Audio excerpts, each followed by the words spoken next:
Welcome back to Mayo Clinic Radio. I'm Dr. Tom Shives. And I'm Tracy McCrae. Joining us by phone for another COVID-19 pandemic update is Mayo Clinic infectious disease and vaccine expert, Dr. Greg Poland. Dr. Poland, good to talk to you again. Thank you. Good to talk with you. I need to just say that we are recording this on Monday, March 23rd. So the first day of the week, tell us what has changed over the weekend. Yeah, a number of interesting developments that have occurred. One is that a company called Cepheid had a emergency use authorization approval from the FDA for what can essentially be closer to a point of care assay. It's still a molecular RT-PCR assay, but you're getting results back in about 45 to 60 minutes. What's helpful about it is that this particular company has about 5,000 of these machines deployed around the US. Now, they can only do a small number per hour, but it's one more thing we can use to meet the demand for testing. And those should be available midweek, I understand? That's my understanding, too. I think the other things that are of interest are, number one, a report out of China showing that as many as 50% of patients may present with diarrhea as opposed to classical respiratory symptoms. Now, the key here is that this was only 200 patients, but importantly, if they presented with gastrointestinal symptoms, diarrhea, abdominal pain, vomiting, they had a worse prognosis. In other words, presenting with GI symptoms was a marker for increased severity of disease. And we thought for quite a while that diarrhea wasn't part of this, wasn't a usual symptom. You're right, not a usual symptom, although in the initial reports coming out of China, about 3 to as many as 10% of patients were said to have diarrhea. This is a little different cohort they're looking at, needs to be confirmed. Dr. Poland, this morning I read something about folks having trouble smelling or tasting, and yes. That is a symptom. What do you know about that? Well, what we're hearing are anecdotal reports from, particularly in Britain, from their ENT doctors there, saying that they're seeing patients who have recovered from COVID-19 being left with loss of the ability to smell or taste, or at least diminished. Again, these are very early reports. They are a handful of pixels on an unfinished canvas, and we need to know more. But it's probably true that we need to add 3 things to our symptom list: diarrhea and loss of taste and smell, correct? Correct, although I think the latter 2 are probably late in the course of the disease, not presenting symptoms. Okay. The other thing that has come up over the weekend, and we've talked a bit about it, but MIT did a study looking at where are we seeing the burden of cases, and they're noticing that it's in a band of countries where the temperature currently varies between 37 degrees and 63 degrees. And they're seeing slower spread in warmer climates. Now, as they admit, that difference between colder countries and warmer countries is at best modest. But could it be a hint toward the idea that as we get to summertime, maybe this will dampen down? We have to stay tuned. Boy, we're hoping so. We also heard over the weekend that hydroxychloroquine or chloroquine and azithromycin, what we know as Zithromax or as Z-Pak, that the use of these medications in treating patients with COVID-19 could be a game changer. Do you agree? I probably don't agree with that in this regard. What those statements are born on are some patients from France that appear to have gotten better concomitant with using that medication. And as we all know, until you do clinical trials, till you look in a more fashioned way, are you really seeing natural history of disease in some people, or are you actually seeing benefit from the medication? Having said that, there are several large clinical trials now in progress to examine that question and the question of various currently licensed antivirals. Is there a rationale for using chloroquine, zinc, and vitamin C to treat this disease? I don't know of any mechanism for zinc and vitamin C, but with Plaquenil or hydroxychloroquine, the idea there is that in the endosome of the cell, you're actually creating a more acidic environment, which is adverse to the ability of the virus to propagate itself. As of today, in the United States, about 35,000 cases and approximately or close to 500 deaths. Is that about what you expected? Is that surprising? Is that less than you expected? I think it's about what we're expecting based on what we've learned in other countries. You know, when you look at it, just on the 17th of March, we had 4,500 cases. Today, we are over 30,000 cases. This is doubling every couple of 3 days. And that's what we've seen in other countries too. That's why the plead from public health authorities of shut things down now, or we're going to see this continuing exponential increase in cases. So in your opinion, are we doing enough? I don't think so. I think as I've talked with colleagues around the U.S., and my own observations are there appear to be some people who haven't gotten the memo yet. Literally, you're having to have mayors and state governors make laws in order to get people to do the social distancing and to do the right thing. So many people ask me, because I get to talk to you, they want to know, how long is this going to go on? And doesn't it, will we know as lay people when we can see the number of active cases versus recovered cases start to change? Is that, we haven't hit a baseline yet, correct?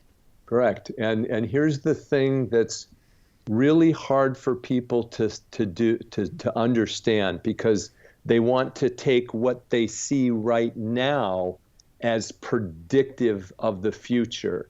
And that is not true with this virus. In other words, the cases that we're seeing now reflect what happened 14 to 30 days ago. What we don't want to do is make the mistake that I believe Japan is doing, where they see a decrease in cases and say, okay, all clear, kids back to school. That's not what we want to do. Once we don't see any cases, we wait 14 to 30 days to know that there are no more cases, because you cannot tell at the same time. But once we don't see any cases, that is tied in with our testing. And because we are so far behind in our testing, it's going to be hard to know when that is, correct? Well, that's right. And so, Tracy, what you and I are talking about is cases. And so you're putting your finger on exactly the right thing. Cases are people sick enough to come to medical attention or be tested. What we don't know is that big base of the pyramid of people who have little or no symptoms yet are infected and can be infectious to others. You said you didn't think we were doing enough. What more should we be doing? I think that we need to shut down all non-essential activities. I understand that will be terribly disruptive economically, personally, mentally, socially, but we have no other tool with which to battle this virus. We do not have licensed antivirals. We do not have vaccines. And the issue, as every major city and country is discovering, is that the mortality rate skyrockets when there is a surge demand that the medical system cannot meet. So by flattening that curve and spreading out infections, we can do what we do best, which is give superb 21st century medical care. But you can't do it when the system is literally overrun. So I do want to be able to say to people that are asking me, and I know if they're asking me, they're asking you tenfold, how long will this go on? Can we say today our best guess is fill in the blank, or is there no way to even say that? I feel like people need to have something that is like 6 weeks, 12 weeks, 10 weeks that we're going to Yeah. be in this state. And then that will help alleviate some of the anxiety since we don't know. That is a prediction harder than predicting the weather. And the reason for it is we have exactly 11 weeks experience with this virus. So we literally don't know. But I think the safest answer is to talk in terms of months, not weeks.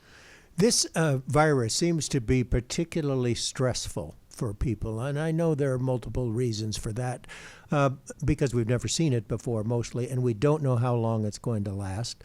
Do you have some tips for controlling anxiety? I know we're going to talk to your daughter Caroline a little later in the week, but for now, some tips for controlling anxiety and stress because of this social distancing and this isolation. Yeah, I think a couple of things. First, to frame it, we are really the first generation that has not faced war, famine, pandemics the way they have in previous generations. So this is new to us. But I think the first thing is, let's look to history. People have been through these things before. They have pulled together, and that's a key, switching from me to we, and they have done well when they've done that. The other thing I think worth remembering is technology. We have technology, connections, wealth beyond imagination from previous generations. I actually think the youngest among us will weather this better than the rest of us. They are, and I'm simplifying, of course, but they're used to coming home from school, for example, and playing video games and doing so remotely with their friends. There's no disruption in that. So I think those are key things. I think getting outside is really important. An interesting observation here. The streets are dark at night. There's no cars at 10:30. And people were out riding on the busiest roads in the middle of the road on their bicycles, maintaining 6 to 10 feet apart from each other. I thought that was glorious. Good for you. I think getting outside into nature and creation turns out to be something really helpful in terms of your mindset. And what I have noticed is that people are much more civil to each other. They say hello, they nod their head, they stay a respectful distance away but want to talk. And I think those are all really, really good things to do. I'd like to talk about testing for a moment. As of Monday the 23rd, do we have enough test kits, or where are we at in that quest? I think we are rapidly ramping up to have enough test kits. Some organizations that are really large producers of these are saying they're now going to be able to get out millions a week. The question will be the personnel and the machinery to run these. What we really need, Tracy, is what's called a point of care assay that's rapid, the same way we do with influenza. Now that helps us to understand the denominator, but if people are otherwise well or have minimal symptoms, whether they test positive or not in terms of their individual health doesn't matter, because they're going to go home and recover just fine from their infection. Where it helps is knowing something about community transmission and protecting those around you from the infection. And that's why it's important. So that's why the mass testing is so important. That's why having the tests available is so important. Exactly. Okay. And that should be this coming week. Yes, well, those are what the indicators are. All right, we can never talk enough about prevention. So remind us again, who is at particular risk for this disease and the most important things we can do to prevent it? Yeah, I think to the list of things like smokers, people who are very obese, who have cardiovascular or lung disease, and older people, we need to add healthcare workers. When you look at Italy, for example, 10 to 20% of their cases are healthcare workers. So these are very brave people who, in the face of a pandemic like this and without adequate personal protective equipment, are still there in the battle, trying to do their very best for patients. So one plea is healthcare brothers and sisters in medicine and nursing, take good care of yourself. How do you do that? One is using your personal protective equipment appropriately. I think when, to the extent manpower allows, when you don and doff your protective equipment, you do it with a colleague watching you so you don't make a mistake. You go into the room with somebody so you don't make a mistake. I want to emphasize again what is obvious and simple but has profound implications. There's nothing particularly exotic about this virus. You cannot be infected if you don't breathe the virus in or touch a contaminated surface and then touch your eyes, nose, or mouth. So knowing that, what do you have to do in your particular context to avoid breathing the virus in and to regularly sanitize your hands so you don't infect yourself? All right, let's talk about some common misperceptions about this virus. And the first one I want to ask you about is the I generation. That's the kids between 18 and 25 years old, and the millennials aren't at risk. Yeah, I heard a terrible joke about this, about, kids coming home and living in the basement, wondering how do they get to live up on the upper floors, and they're calling them boomer removers. It's terrible. But I would caution them a couple of things. The first 2,500 cases that were hospitalized here in the United States, 40% of those patients were between the ages of 20 and 54. Yeah, interesting. You may have heard the case of a 34 or 32-year-old retired gold medal Olympic swimmer who says he has never experienced anything like this. It has whacked him so hard. And I think people need to realize that. They have the misperception that, oh, it'll be like a little cold. For some of them, yes, they're right. But they can also spread it to the people they love, to their neighbors, to their friends. And so they need to take the same kind of precautions in terms of respiratory etiquette, social distancing, and hand washing as all of us need to. Are males and females equally affected? Well, what we can say is that they are differentially affected in terms of severity. It has indeed been the case that in virtually every country I'm aware of, men have had more severe disease and have had mortality rates higher than women. Some of that may relate to what we know is a positive genetic predisposition for women to survive infections.